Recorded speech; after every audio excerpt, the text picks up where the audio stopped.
A ver, si pensamos en las grandes historias de espionaje, en las guerras de inteligencia, Argentina no suele ser el primer país que se nos viene a la cabeza, ¿verdad? La imagen que tenemos es más bien la de una nación periférica, como a merced de las crisis de los demás. Pero, ¿y si esa historia no estuviera completa?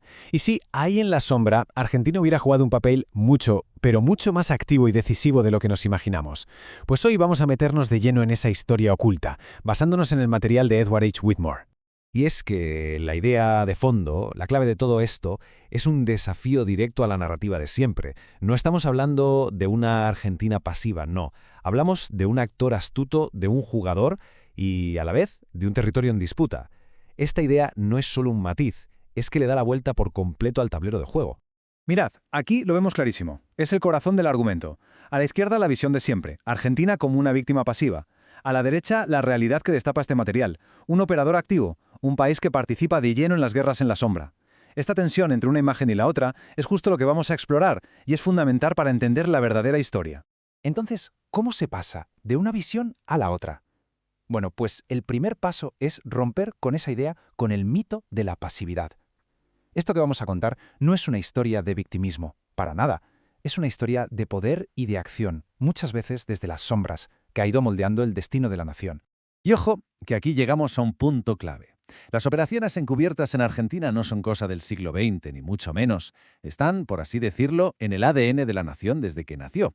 Fueron una herramienta esencial para conseguir y para defender su soberanía. Vamos a ir al origen, al ejemplo fundacional que lo empezó todo. La campaña del general San Martín no fue solo una hazaña militar, fue el momento que puso los cimientos de la historia de la inteligencia argentina. Un legado que, como veremos, llega hasta nuestros días. Todos hemos oído hablar del cruce de los Andes, es un hito histórico, pero aquí se nos presenta con una luz completamente nueva. No fue solo un acto de valentía y fuerza bruta, fue, sobre todo, una sofisticadísima operación encubierta, donde la información era un arma tan letal o más que los propios cañones.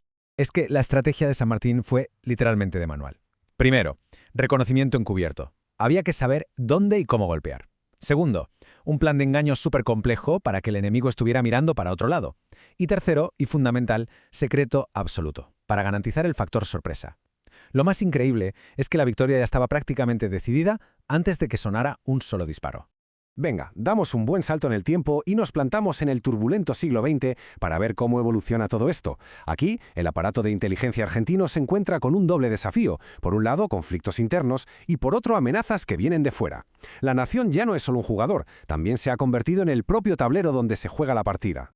Para meternos de lleno en este periodo hay que entender un término que es crucial: contrasubversión.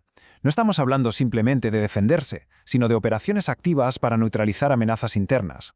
Es un concepto que lo dominó todo en una de las épocas más convulsas del país y que tuvo unas consecuencias sociales y políticas tremendas. Durante la guerra interna de los años 70, la inteligencia no estaba en un segundo plano, era la primera línea del frente. Las agencias se infiltraron en organizaciones armadas como los Montoneros y el ERP, y no solo para mirar, sino para desmantelarlas desde dentro. Esto nos muestra un Estado que actúa, que opera de forma muy activa para reafirmar su control, a menudo con métodos, la verdad, muy controvertidos. Pero claro, la cosa no se quedaba solo dentro de sus fronteras. En el panorama internacional hay 3 momentos clave que definieron el papel de Argentina.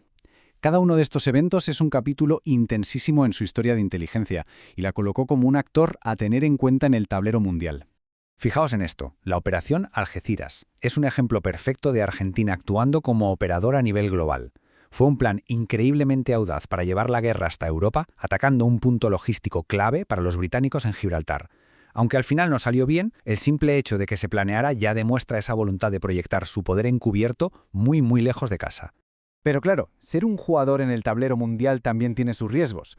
Los brutales atentados de Buenos Aires en los 90 convirtieron a Argentina en un campo de batalla. De repente, conflictos de Oriente Medio se estaban librando de la forma más trágica en sus propias calles.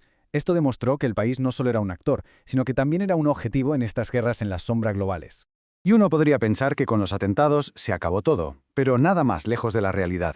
Lo que vino después fue una guerra de inteligencia por otros medios.